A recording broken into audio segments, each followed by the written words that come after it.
we've come to play this night all-star. And when we sing, we like to play on Ozempic 'cause it's prescribed on today. We like Zempic and we jab it in our thigh on Christmas night. This is the sound of Ozempic.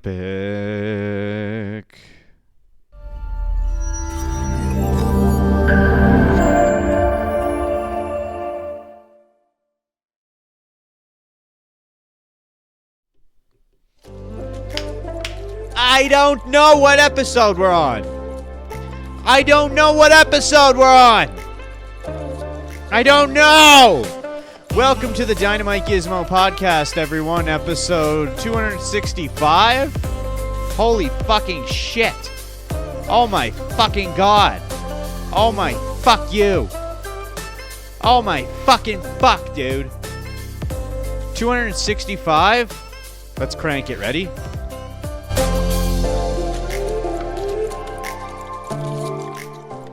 It's not that loud. I didn't do the tradition, here's our today's card thing. Because we don't need to anymore. We don't need to! Say hello to Dynamite. I'm going to have a slurp of some electrolyte / creatine water.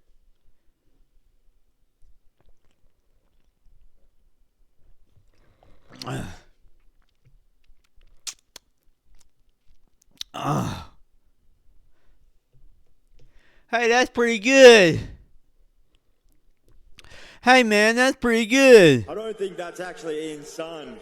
You guys got any bags of bird ham in here? Jackpot. Episode 265. You know what that means. Celebrate good times. Come on. No. Do you remember what we did for episode 200? We. What are you saying we like it's an enterprise? It's just you fuck face. Let me see. The Dynamite Gizmo Podcast, episode 200. I just want to see the balloons. This was 1 year ago. Was it 1 year ago exactly? Hello? Looks like it is. That wasn't me. That was the other me talking. When was this uploaded? May 25th, 2024. I want to see when the balloons happen.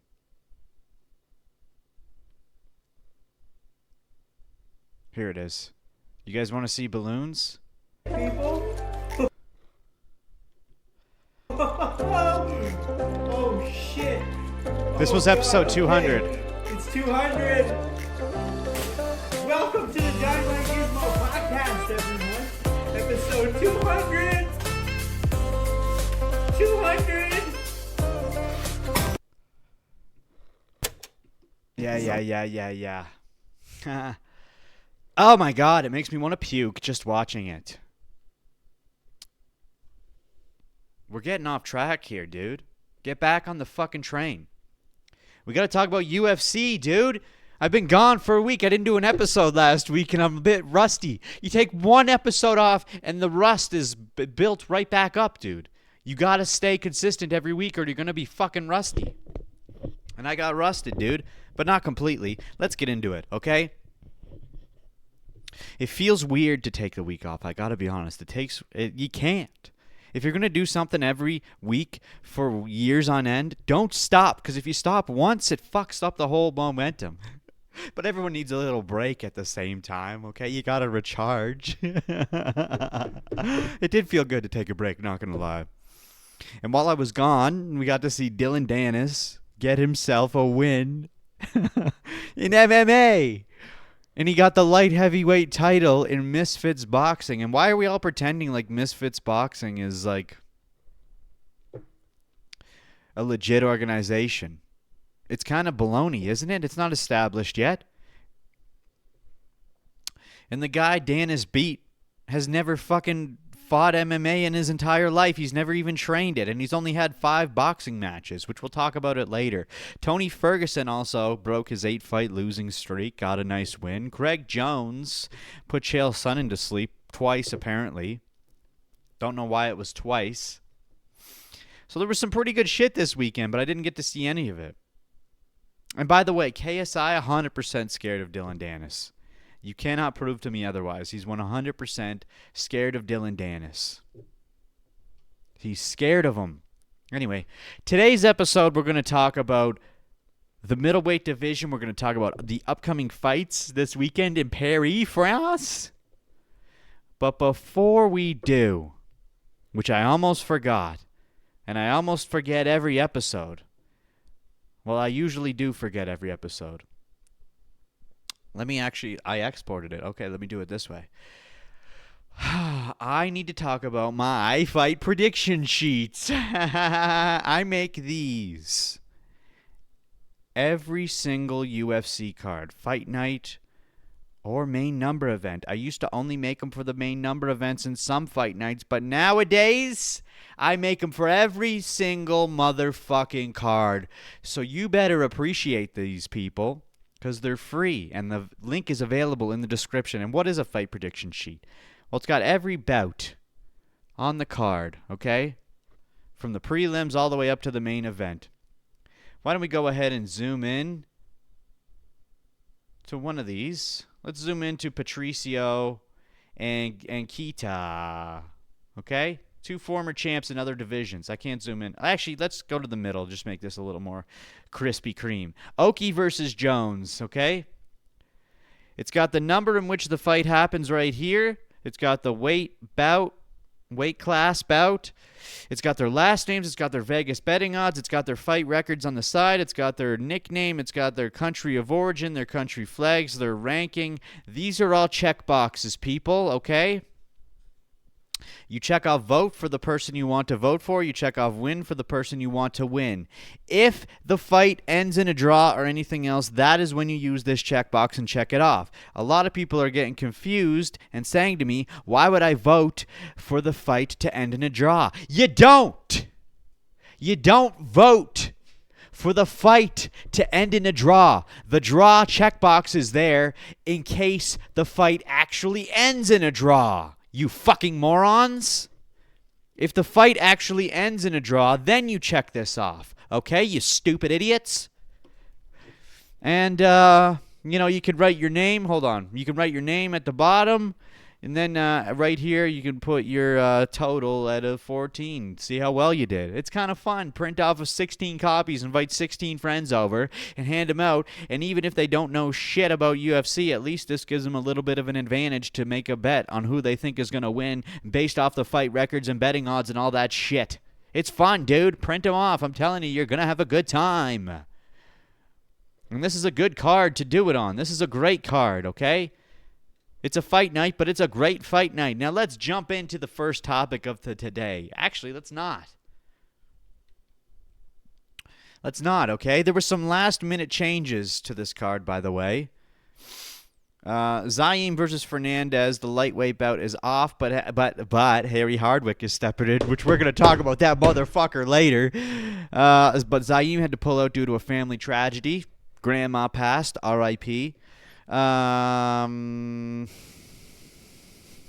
There was a Freeman versus Dubin flyweight debut. That's been canceled. Injuries on both ends. Paul Craig versus Modestas Bukakas is still locked in, which is great. I don't give a shit about any of this other stuff. We're going to talk about it later. Who cares? Middleweight division. I want to talk about the middleweight division because it's been in our eyesights lately. We've got Caio Borralho and Nassourdine Imavov this weekend. The first of many great back-to-back fight cards lined up from here to the end of the year. Also, crazy that we're in September already, isn't it? It feels like just a few months ago I was making my predictions for the title holders of the year.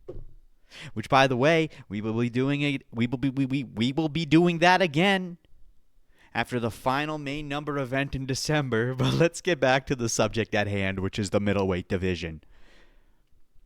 One of the things you notice when you really start to follow the UFC is that the matchmaking comes in waves. Each division gets its stretch in the spotlight, then it shifts to the next.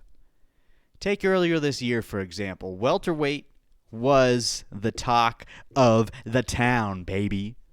Sean Brady dominated Leon Edwards. Ian Gary was fighting constantly. Michael Morales stayed undefeated and started making serious noise. And JDM became the champ. But once Buckley lost to Usman, the momentum kind of cooled off. Then the flyweights grabbed the attention for a bit. Joshua Van had a stand-up clinic against Brandon Royval, and then Pantoja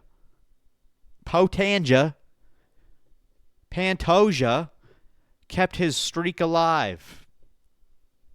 And for a little bit there, all the eyes were on flyweight, and everyone was like, you know what, flyweight's pretty good. And now here we are again, back in the middleweight era. Last year it was Strickland shocking the world by beating Adesanya. Then Dricus taking over. This year all the anticipation has been around whether or not Dricus would actually face Khamzat. With Khamzat's history of missing main events and other big fights falling apart and yada yada, we were all unsure, but then it did go through. And we find out Khamzat is now the middleweight champion, and here we are again. The stage is set once again to find out who's going to be the next person to fight Khamzat. And this is the first of two. We got in France, we've got Imavov versus Borralho. Then in October, we've got RDR versus Anthony Hernandez. Two amazing cards for the division. And here's the thing, though.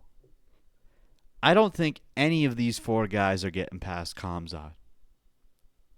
These are the two main headlining events that are going to determine who fights Khamzat next. And I don't think, it doesn't matter who out of these four guys, I don't think any of them are going to be able to get past Khamzat. The only way you beat him is by matching his wrestling and doing it better. Let's run through it a bit, okay? We got Nassourdine Imavov. An interesting case. He represents France, but he was actually born in Dagestan, believe it or not, and he's of Chechenian descent. Or Chechen descent. How fucking crazy is that? And didn't even start MMA until he moved to France. His base is kickboxing and boxing, which explains why most of his UFC wins are by knockout or decision. Oh, he only has a handful of wins by submission. He's a Brazilian Jiu-Jitsu blue belt now, and he's training out of MMA Factory in Paris alongside Cyril Gane. And at one point, Francis Ngannou was there too. MMA Factory known for strong striking fundamentals and somewhat of their takedown defense, but the question is, can that hold up against Khamzat's pressure? I don't fucking think so, dude. Then we have Caio Borralho. Between him and Imavov, I'd actually give Caio the slightly better chance of the two. Born in Brazil, started out in judo, then moved to Brazilian Jiu-Jitsu, eventually earning his black belt. His ground game is polished and very technical, and later on, he added boxing and striking into his arsenal. And he's also the leader of the Fighting Nerds, which is a huge factor. Okay? They pride themselves on strategy and fight IQ. That's what they're known for. That's why they're the Fighting Nerds, amongst other reasons. Caio is known for being analytical, almost obsessive about studying his opponents. But again, does that close the gap with Khamzat? I don't know. I don't think so. He doesn't have the same wrestling base. He has great jiu-jitsu, yes, but wrestling, not on Khamzat's level. Then we have Anthony Fluffinator Hernandez. Now here's where it gets a little more interesting. Okay, Fluffy's background is wrestling. He wrestled in high school, and when he wasn't a top level. Sorry. While he wasn't a top level collegiate wrestler, it gave him a strong foundation. From there, he became a Brazilian Jiu-Jitsu black belt and built a relentless grappling style. Unlike Caio, who has just one UFC submission win, Hernandez already has 5. He's trained with the Diaz brothers, Cesar Gracie, and he's known for guillotines and front headlocks. He even shocked the world by submitting Rodolfo Vieira, a world-class grappler with an arm in guillotine. Fluffy isn't a polished striker, but he's aggressive. He pushes pace, closes distance with punches and kicks, and forces opponents into grappling exchanges. His cardio is insane, and he drowns guys with pressure until they break. Out of these 3 so far, he's the closest to someone who might actually give Khamzat a real fight. But is he going to win against Khamzat? I don't think so. Then we have, finally, RDR. Reindeer de Reindeer. The one who I think has the most potential out of this group of 4. Reindeer de Reindeer. His style reminds me a bit of Dricus du Plessis, awkward and orthodox, but without the amateurish feel DDP always gives off. Rene de Reindeer was a double champ in one championship, middleweight and light heavyweight, and like Caio, he started off in judo as a child, then transitioned into blowjob jiu-jitsu as a teenager, eventually earning his black belt. He's one of the most dangerous submission specialists in MMA outside of the UFC. His favorite weapons are back takes, rear naked chokes, and arm triangles. He had an undefeated amateur record in the Netherlands before turning pro, dominating in grappling. Striking is the weakest part of his game, but he does train Dutch kickboxing, using long kicks and strike punches to keep range until he can close the distance. And on the ground, though he's a nightmare, tall, lanky, great at wrapping up chokes, he may not have a wrestling base, but his grappling skill set gives him the closest tools we've seen to potentially deal with Khamzat. Now, do I think he actually beats Khamzat? Probably not. Again, probably not. I don't think really anyone, even outside of these 4 guys, has a chance at it. But out of these 4 contenders that we have lined up over the next few months to determine who's next against Khamzat, RDR has the best shot. Because you know it's going to be one of these 4 guys who's next in line. He has the kind of ground game that could at least give Khamzat problems. Survive and scramble. Maybe he might even catch something. Because here's the reality. You're not going to knock Khamzat out. If your striking is your main skill, he's putting you on the mat before you even get a chance to try to throw a blow at him. The only way to beat him is to out-wrestle him, or at least neutralize him on the ground. And right now, RDR looks like the closest thing that we got. But what do you guys think? Out of these 4, Imavov, Borralho, Hernandez, and Rene de Reindeer, who stands the best chance of taking out Khamzat? Or is there someone else I'm overlooking? Or maybe nobody at all? Let me know in the comments below, my fine feathered fuckers. We're going to move on to the next topic. We're going to talk about Caio Borralho because he's fighting this weekend. Great card, by the way. Great card. Great card. You got to check it out, dude. If you're at home this weekend and you've got nothing to do, illegally stream the UFC. I'm kidding. Don't ever illegally stream it. That's against the law. And the FBI will come and arrest you. Do not illegally stream it. That's bad. I have to sneeze.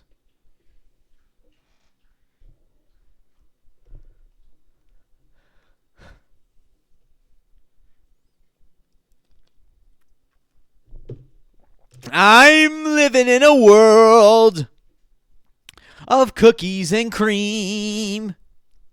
I'm living in a world of cookies and cream. Caio Borralho. Back in April of this year, I made a video essay. Can we say that sentence over? Back in April of this year, I made a video essay comparing the Fighting Nerds to the Ninja Turtles, a squad of undefeated rising stars taking the UFC by storm as a unit. And if you want to check out that video essay, it's right on the homepage of my channel under the video essay section. Each of these guys in their own weight class, and at the time, they were all undefeated. That was before Carlos took a loss to Ian Gary. He's the only one with a loss out of the four of them. Since then, we've already seen Mauricio Ruffy fight this year. We've seen Jean Silva fight, and we've seen Carlos Prates fight twice now. So now it's Caio's turn. And call me cheesy, call me casual, call me a mainstreamer, call me whatever the fuck you want, but I fucking love the Fighting Nerds. I want to see every single one of them achieve greatness on their own, while pushing the whole squad higher together. A dream of mine. That's a dream. I dream of that day. To see all four of them holding gold at the same time. Could you imagine every Fighting Nerd, all four of them, they each have their own belt? Crazy. That would be amazing. Sounds crazy, especially with Khamzat sitting at the top right now, but that's a good dream of mine. So let's talk about Caio. He's considered the leader of the Fighting Nerds, and his nickname is The Natural. Because according to him, wherever the fight goes, it's just natural for him. But he's also dubbed the King of Nerds. Not only because he co-founded the Fighting Nerds with Pablo Sucupira, but because he might actually be the biggest nerd of them all. Caio's into superhero movies, video games, anime, and he spends hours playing chess. It makes sense. His father was a math teacher, so Caio developed an analytical mindset at a very young age. And by 15, he was tutoring other students in math and chemistry. That same analytical brain is what he now applies inside the octagon. And if you look at the other Fighting Nerds, they've got similar traits. Oh, my neck, dude. For example, Ruffy, who's also on this Paris card, by the way, took his nickname straight from Monkey D. Luffy, or Luffy, I don't know how you say it, in One Piece, the anime show. But I don't know if you knew this, but Mauricio Ruffy's real name is Mauricio de Lima Santos, and I believe that's what you'll see written on his shorts when he fights, unless they've changed it since. And as for Caio's UFC career, he's undefeated, 7-0 in the UFC. He's on a 10-fight win streak overall. Most of those wins have come by decision, but it's that technical, analytical approach that separates him from the rest. He's beaten guys like Armen Petrosyan, Abu Smagomedov, Paul Craig, Jared Cannonier, Brendan Allen, and Michał Oleksiejczuk. And here's something interesting. After beating Michał actually left his old gym and officially joined the Fighting Nerds ahead of UFC 314.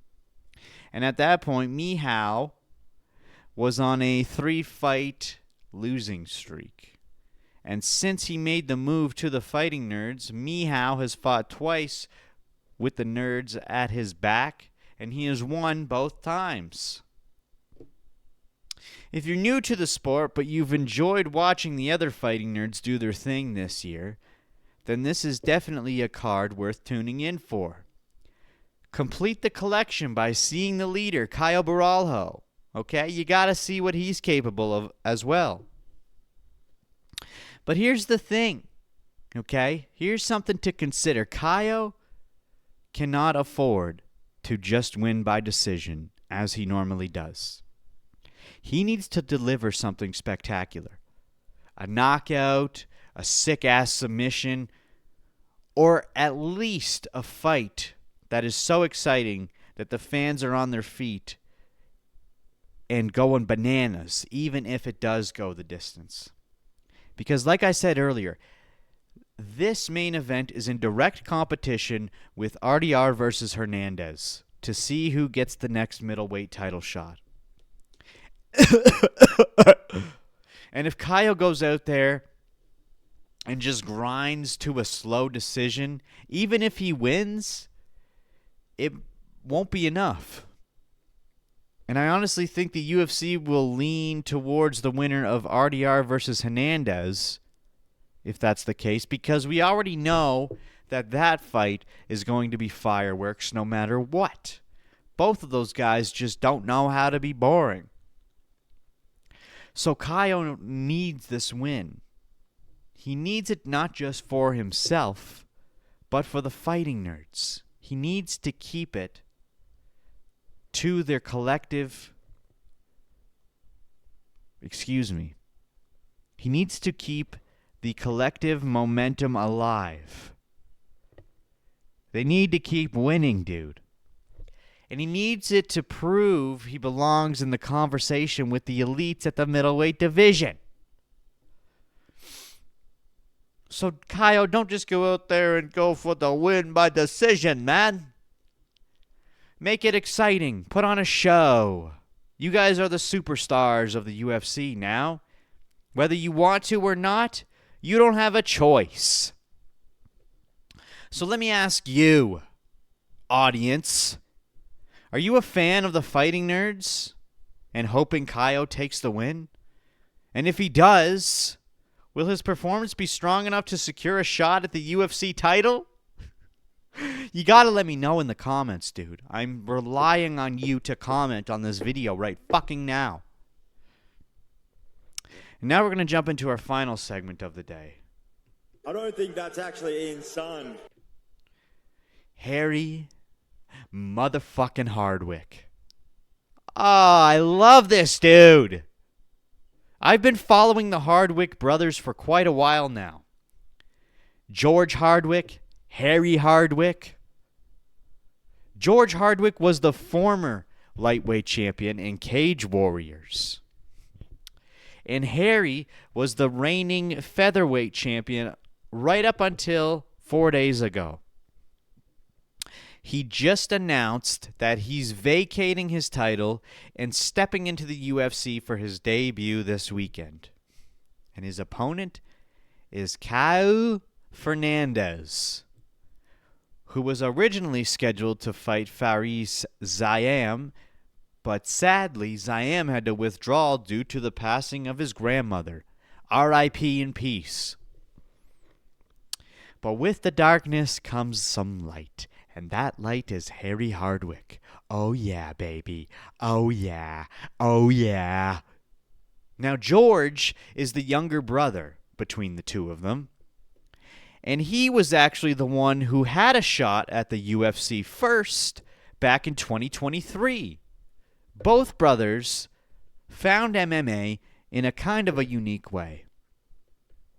They were avid video gamers who stumbled upon the sport through the UFC video game. One of them typed boxing near me into Google and found a Muay Thai gym close to them. and the rest was history. George got his shot on the Contender Series, but lost by decision against Abdul Karim Al-Salwadi.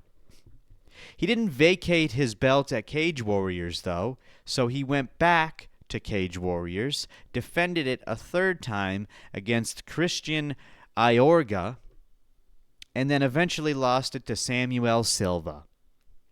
George was very dominant in Cage Warriors. After losing his pro debut there, he bounced over to Bellator, won 2 fights, then came back to Cage Warriors and tore through an 8-fight win streak, picking up the lightweight belt and defending it twice before the eventual loss that we just mentioned. And I'm sure George will have his shot at the UFC someday, but right now, it's motherfucking Harry's turn. Now, if it wasn't for Zaim dropping out, I'm not sure Harry would have even gotten this opportunity so soon. I'm confident it would have come eventually, but not like this. Still, just like his brother, Harry was a beast in Cage Warriors as well. He debuted in 2021, went undefeated with a 7-fight win streak and 1 draw. He grabbed the featherweight title and defended it twice. And it's crazy how their careers mirror each other almost identically. Okay? So George's record is 13-3-0. Harry's record is 13-3-1. George has had 9 fights in Cage Warriors, 7 wins, 1 loss. Harry has had 8 fights in Cage Warriors, 7 wins, 1 draw. George has had 2 fights in Bellator. Harry has had 2 fights in Bellator. These guys are basically carbon copy, identical fucking beings of each other. And we see shit like this all the time in mixed martial arts. And it tickles my tonsils. And now Harry gets his shot at his UFC debut without even touching the Contender Series. And it's on a last-minute notice. Normally, that's not the best idea for fighters outside the UFC, especially against Fernandes.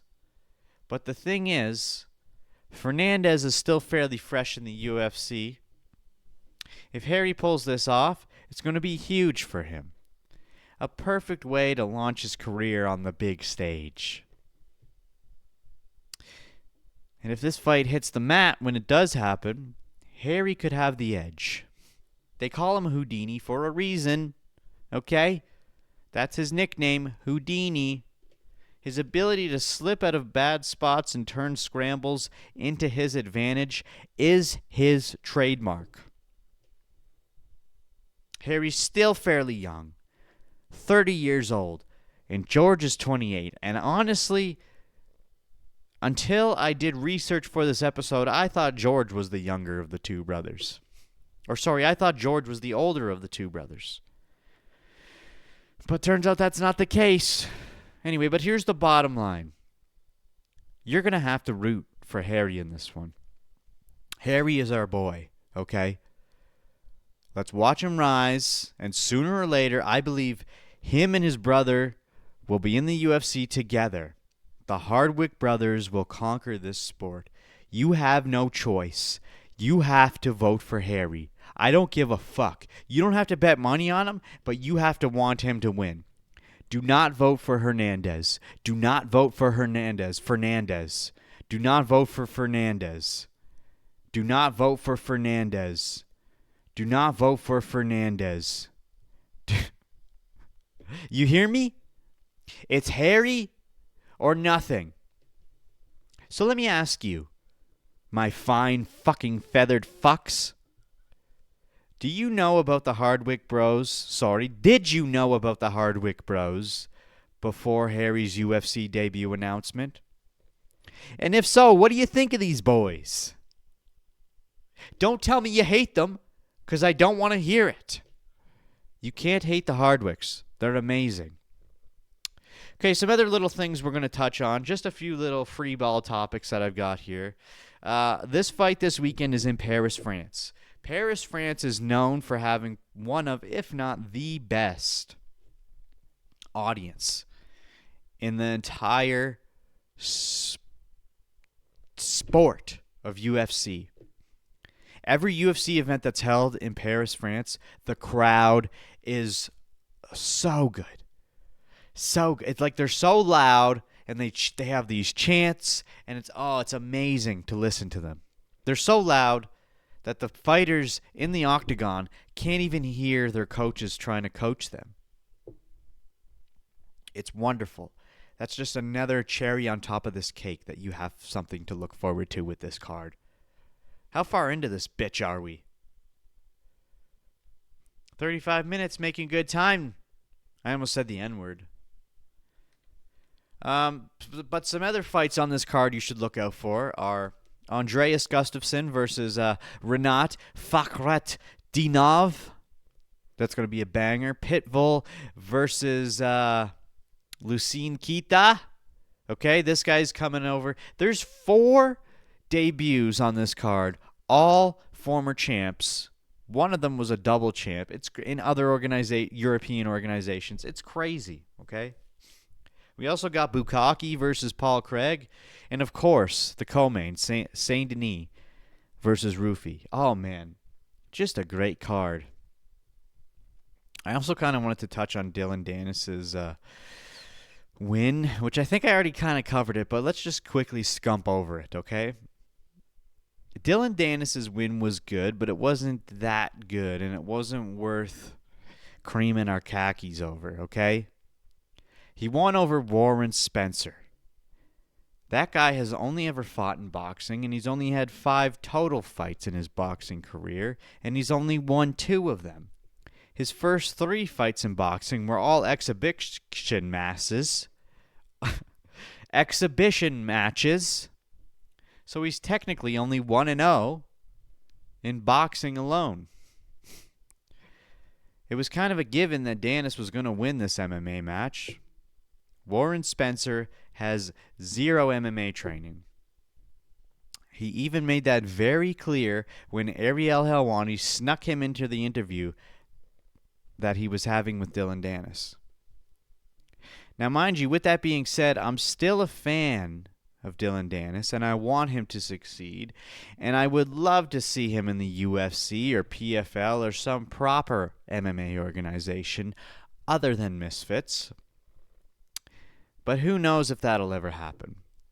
I mean, he was in Bellator for a bit, and he did win those fights. It was only 2.